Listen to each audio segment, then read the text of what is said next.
Good morning, everybody. I just got done with the show tonight, and kind of interesting. We went through all of the videos that JP had somebody else post. We went through that tonight. Kind of interesting. The father had a reaction to all these videos, plus says something really interesting too. This is a new interview from Micah's father. 5 reports within a 90-day period, and you only need 2 reports in order to charge someone. So his question is, number 1, why isn't JP charged? And number 2, with all of this deflection when it comes to these posts that he's talking about the family members. So what I want to do is I want to show you guys the videos in order. And then I want to play this for you because I want you to hear, if you haven't seen them, I want you to hear everything he says about the family. This is JP that we're gonna show. I want you to hear everything JP says about the family, what they've said, what they've reported, things between them, and then I want you to hear what he has to say. So here's the JP videos first. Alright, this video was posted 4 days ago at True Crime Re on TikTok. Definitely go follow. This was part 1. This is JP. Now listen. Listen to what he says about family. Greetings, everybody. I am here to let you know that my silence is nothing more than wisdom and self-control so that we can win the war that is up ahead. And I am looking forward to presenting over 350 pieces of proof on what Micah thinks about her family and what Micah thinks about her lawyer and the things her lawyer's saying and the things that her family's saying and Charlotte and all these other people that are saying things. People forget that Micah corresponded with me more than anybody else on planet Earth. And we also know that you also corresponded as Micah to other people too. Let's be real. Awesome figurine in the background, by the way. But how Micah 350 pieces of proof of how Micah really felt about her family? Again, listen to everything he says regarding the family. And I know her heart, and I have her text messages, and we're going to disprove all the lies that are out there. And there's so many lies, it seems like everybody thinks the world is flat. And you ask them why, and they say, well, it says on the news the world's flat, or Robbie Stinky Harvey said that it's flat, or JLR never investigates says that it's flat. But when I get to court, I'm going to I don't know if Robbie's stinky or not. I know JLR does investigate. I've never heard either one of them say the world was flat. I don't know. Maybe I'm missing something. No. It's called We Have Questions. show you that the world is round, and you're going to be shocked at some of the things that you see that Micah says. And we're going to find out actually who is responsible for my wife's death, and Micah will have justice when it's all said and done, and I'm going to make sure of it. That's right. We'll make sure Micah has justice when it's all said and done. So thank you so much. I look forward to seeing you soon. God bless. All right.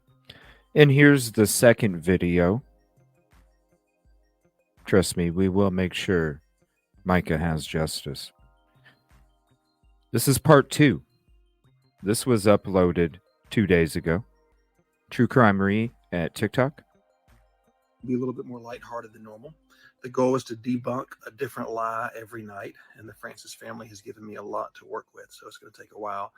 But don't believe anything that I say just because I say it. They've given him a lot to work with. Antagonizing words. Just when have you heard any of the family of Micah antagonize JP? Let's just be real. That's as foolish as you believing what they say just because they say it. You need to look for proof and truth. And so tonight we're going to deal with something that Michael Francis said. Micah, my wife, had 7 days. I think her mom's married 7 times. Michael Francis is the biological father, and he said the other day on some show So let's throw in a little jab about the mom being married 7 times before we talk about the dad. Okay. something to the effect of Micah's one of her tattoos, my name my signature that is tattooed on her body. He inferred that meant that I owned her and that I was controlling and manipulative, and I made her get that tattoo so I could brand her and stamp her and say that she belongs to me. And that's not really how it worked. The first time she got my signature tattooed on her, it was when we were dating. And I was actually in New York on a vacation, and she sent me a picture of what she had done, and I was surprised. A few weeks later, we broke up, and she covered it up with a lotus flower. And then we got married, and then a few years later, she got my signature tattooed on the other side of her body. But I don't think that it means that I was controlling and manipulative. I don't think it means that I owned her. I don't think it was a brand or anything I forced her to do. It was completely her idea. I don't think it was. It's not. It's not. It's I don't think it was. What kind of response is that? I don't think it was. That's odd. Yeah. And I don't know why Michael would think that. But if you do think that's what it means, Because probably he heard stories because she was reaching out to the family. That's why people come up with conclusions. And that's exactly what people do when they're abusive. if somebody has, someone else's name, their Not that everybody that has their name is that, but no, abusive people manipulate situations. signature even tattooed on their body, if you think it means that person owns them and that they are over them and they're controlling, then what would you say, Michael, about this? More proof. Is that one of the 350? When you see, just like with trackers, right? Trackers are meant to keep track of valuables, not meant to be used to track people so you can follow them and harass them. Yes, things are meant for one way or one thing, but there's people that then misuse it for something completely different. There's the tattoo. That's proof, y'all. And whose idea do you think that was? Oh, with that little. Now, this one right here, this is the third one. This is from a day ago. Hey everyone, tonight we will deal with the fact that I preached the day after my wife passed and the announcement that I made. Before that, I just want to talk about the tattoo from the other night. The tattoo that have her signature. It was gotten back in January with her. She wanted a very, very thick wedding band tattooed on her wedding finger so that when she was working out or we were on vacation when she didn't have a ring, she'd let everybody know she was still married. That is not something that someone who's being abused does, but she wanted that tattoo. When somebody's in an abusive relationship, usually they want to make sure everybody knows that they're taken, especially when they're at the beach or the gym. Somebody who's possessive and controlling will definitely use those tactics to make sure everybody knows that she's not available, right? Tattoo, and she wanted me to get her signature, so I showed up and did it. The reason I preached the day after she passed, the night before that midnight, I had 5 people at my house telling me not to preach and I would be crazy for doing it. I didn't listen, and it's because at first I didn't believe it. I spent the past 3.5 months doing everything I could to keep her alive. My goal was every single day to find some. Doing everything to keep her alive. Why did she file 5 reports within 90 days if that was you doing everything to keep her alive? Somebody, some way to get her medicine because I told them that she was going to commit suicide if she didn't get her lithium. And I went to her pastors, counselors, doctors, policemen, judges, friends, family, roommates, everybody you could possibly think of, and nobody believed me. So to get that call that night that it happened, I'm sure you can imagine what a failure I felt like, as well as You told people that she was gonna do that if she didn't get her lithium? What? this just can't be true. It can't be a worse nightmare. There's no way. And so I think maybe the family was playing a trick on me or something. The other side of it was, I thought if it is true, I don't want to deal with it.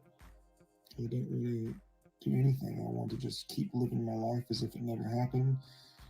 Of course And you I do. wasn't ready to believe that it happened. So next day I preached like a fool. And then I made my announcement for everybody to be quiet and leave, because like a moment of silence, like you do, in respect. I did it kind of like, I don't want anybody to be talking about, suicide or mental illness or asking me questions, or I just wanted them to leave and go talk to Jesus about it and then talk to me at some later date. I was not prepared to deal with any of it at all. I'm sure you cannot imagine what it's like to be trying your best to keep somebody alive and then to find out they passed. And and then how do you handle yourself in that next 24, 48 hours? I don't think there's a manual on that. So if it offends anybody, I apologize, but I did the best I could with what I had. And God bless. Did the best you could with what you had. Now this is the next one. This is part 4A, and then there's a part 4B. There's actually 5. Okay, logical thinkers out there, here we go. Help me understand why. Star Wars. After my wife passed away, I texted the family telling them I would pay for all their travel expenses. They asked me for $2,500 and then $1,000, so I gave them $3,500. 7 minutes after the check was cashed, they posted on Facebook they needed money from all of you for their travel expenses. Help me understand why. I text the I thought the family didn't accept the money. I don't know. Let me know. Let me know. entire family and said, I'd love for you to come and see Micah's body. Here's the times that the funeral home says is best. They thumbed up the message, and about an hour after that, they posted on Facebook that I would not let them see Micah's body. Please help me understand that. They said I forced them to sign some cremation paper that I knew nothing about, had no idea what they were talking about. Days later, I was given this piece of paper that the mom and dad both signed, saying they wanted Micah to be cremated, and they chose to have that, which I totally agreed with because of the way that she passed away. I thought that was what was best, but nobody forced them to sign anything or anything, and I don't even know what they're talking about with that. They said that I pushed the cremation to happen quickly to hide things. The national average is 3 days because after that, the body starts to smell. She was cremated 6 days after she passed away so that her ashes would be ready for the funeral the next day. While the family was there, I told the funeral director, I said, let them know that I'll pay for all the urns that they want, with the ashes in it. I'll pay for jewelry. Like this stainless steel cross has Micah's ashes inside.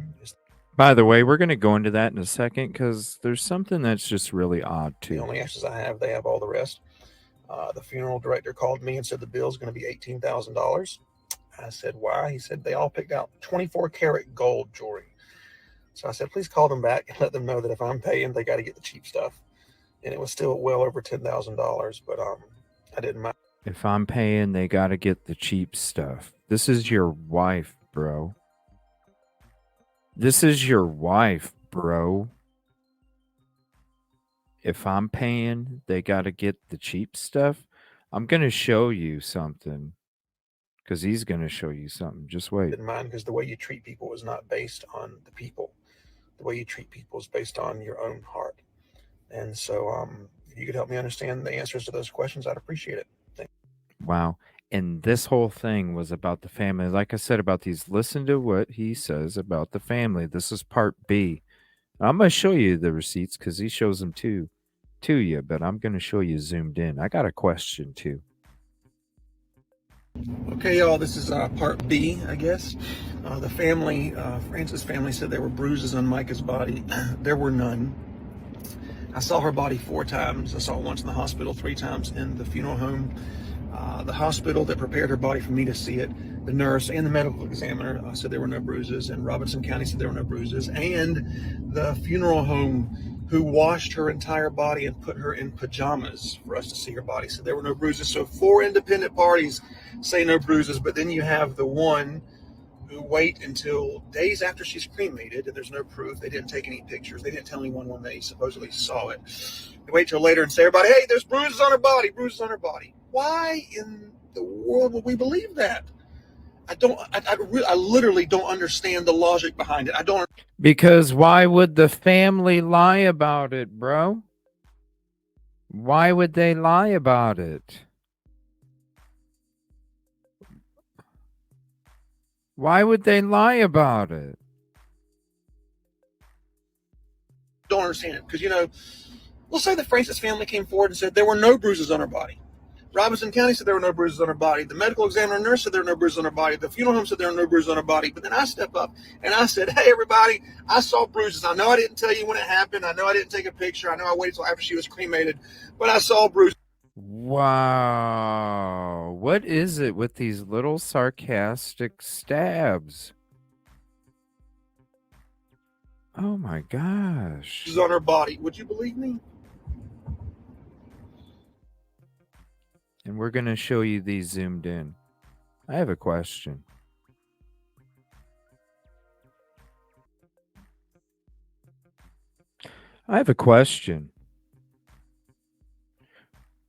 Look at all these items, okay? Look at all these jewelry items. Look at the amount of how many.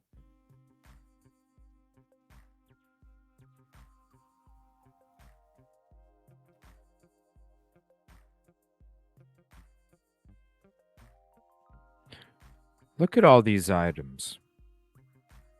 Focus in on them real quick. Private viewing. Right?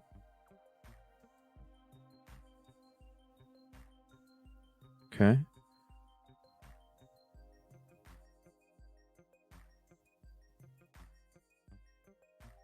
Look at all that custom jewelry.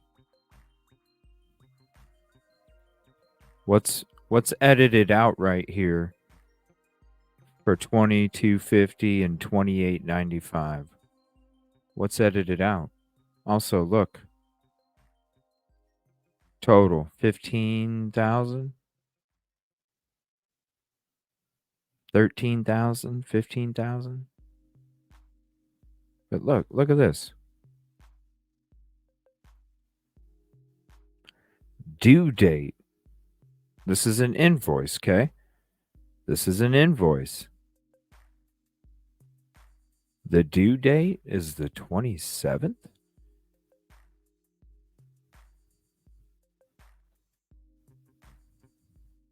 The due date is the 27th? Are you telling me that you had all of these things listed out the same day? The same exact day. You had all of these listed out. The same jewelry you just talked about. The same day? I thought the first contact with the family was you sending them a text message saying, this is what happens when you make somebody divorce somebody they love and you tell them they don't need medicine. But somehow y'all were able to agree on the list of all these items the same day? Help that make sense. Make that make sense, right, JP? Make that make sense. Now we're going to get to the father's latest interview that came out today regarding these videos that we just watched. Please hit the like if you haven't yet. And if you're not subscribed, please consider doing so. And thanks for taking the time to watch this video this morning. I appreciate you. For more on this, we're joined by Michael Francis, who is Micah Miller's father. Gosh, I got to get your reaction. These videos are bizarre. Yes, thank you for having me. Yes, they are bizarre, and that's just straight up denial right there. And he's just using these. Gaslight 101. Check out the video I dropped yesterday about the mind games, the CD packets, the counseling services in-house, how he uses your dirt against you, and how he uses your dirt against you in sermons by little slab jabs like he did on his latest video and his other ones to the family. It's disgusting. These things to gaslight the public in hopes that they will forget the explosive thing that occurred on 27th of April, where I will always know where I was at, and my family will always know where we were. And he's just using this as a distraction to try to gain support, etc. And he's going to be, he's already used some things that are what he would say would be damning towards us that Micah said. And it's just simply her being in under duress, and her telling us that she told us that all the communications that we've been receiving from her during their times of trouble was her under duress, just trying to say what he wanted her to hear so that he would calm down. You know, when you're faced with violence just because you tell the truth, when you're harassed enough times that the police should have arrested him already, there's enough charges. He has broken the law under the current the law as it is.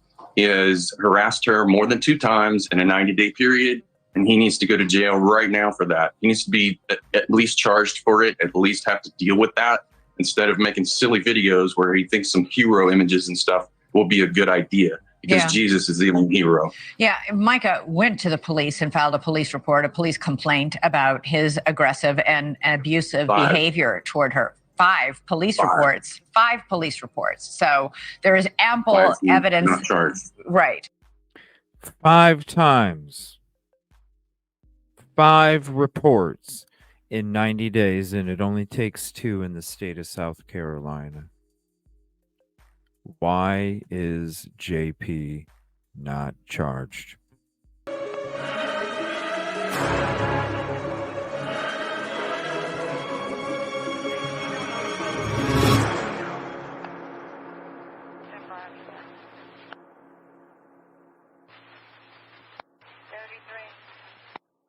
Can you let a supervisor know that I have a case report with an arrest attached?